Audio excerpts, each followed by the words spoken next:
تونس على مفترق طرق، دستور جديد والدولة في وضع التحديث.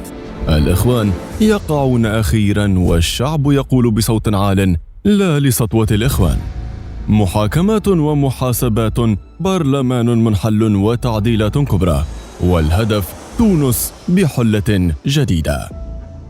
بعد جدل ومحادثات طويلة نشرت جريدة الرائد الرسمي التونسية مشروع الدستور الجديد للبلاد الذي أعلن عنه الرئيس التونسي منذ مدة، والذي أتى ضمن الأمر الرئاسي لعام 2022. تكون المشروع من 142 مادة توزعت على 10 أبواب، كما احتوت بعض الأبواب على أقسام فرعية. وفق الإعلان الذي ظهر فيه المشروع، قال أن الهدف من الدستور الجديد تحقيق العدل والحرية والكرامة، فيما كانت النقطة الأبرز في ذلك الدستور هو تغيير نظام الحكم والعديد من الفصول التي بدورها ستعلن عن ولادة دولة تونس الجديدة.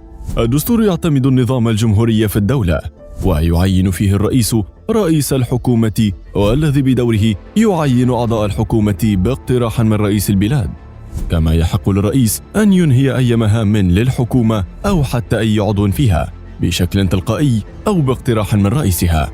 ومن بين المواد وجدت مادة تنص على أن رئيس الجمهورية لا يسأل عن الأعمال التي قام بها في إطار أدائه لمهامه، كما أن الحكومة مسؤولة عن تصرفها أمام رئيس البلاد.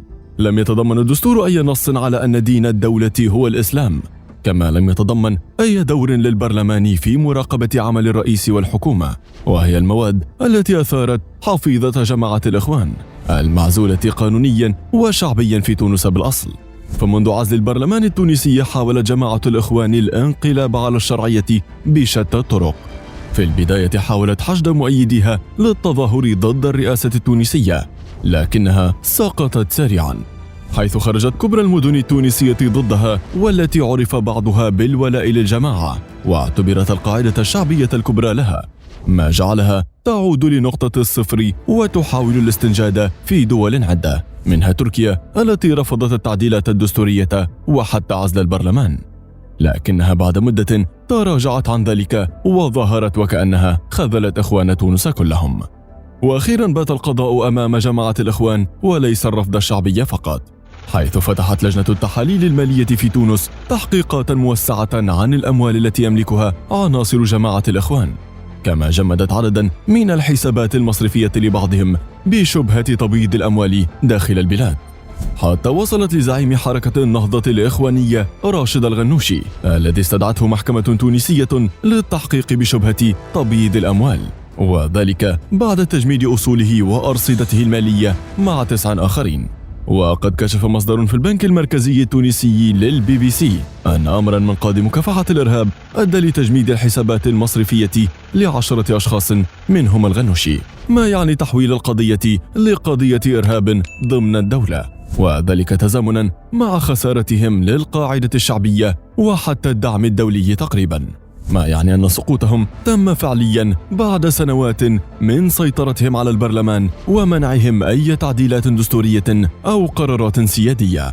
إذ تقول الدولة التونسية اليوم أن التعديلات الدستورية ستعيد تشكيل الوجه الجديد للبلاد بالكامل، كما ستمنح البلاد استقرارا سياسيا يفتح المجال أكثر لاستقطاب الاستثمارات الأجنبية للبلاد، إذ أن الدستور الجديد سيحل مشكلة عانت منها تونس منذ 10 سنوات تقريبا، وهي مشكلة نظام الحكم ذي الرأسين في الدولة، والذي لم يسمح بالاستقرار السياسي أبدا، حيث سببت الصراعات بين رؤساء الجمهورية ورؤساء الحكومات المتتالية حالة من الفوضى وظهور العديد من الخلافات والمشاكل، ما يعني أن التعديل الدستوري القادم الذي سيصوت عليه الشعب في 25 من يوليو الجاري قد يكون هو المنقذ لحالة الفوضى السياسية التي تعيشها تونس منذ سنوات، والحل الوافي لكل المشاكل، وفي ذات الوقت المخلص للبلاد من سطوة جماعة الإخوان التي أثبتت خلال السنوات المنصرمة فشلها المستمر في القرارات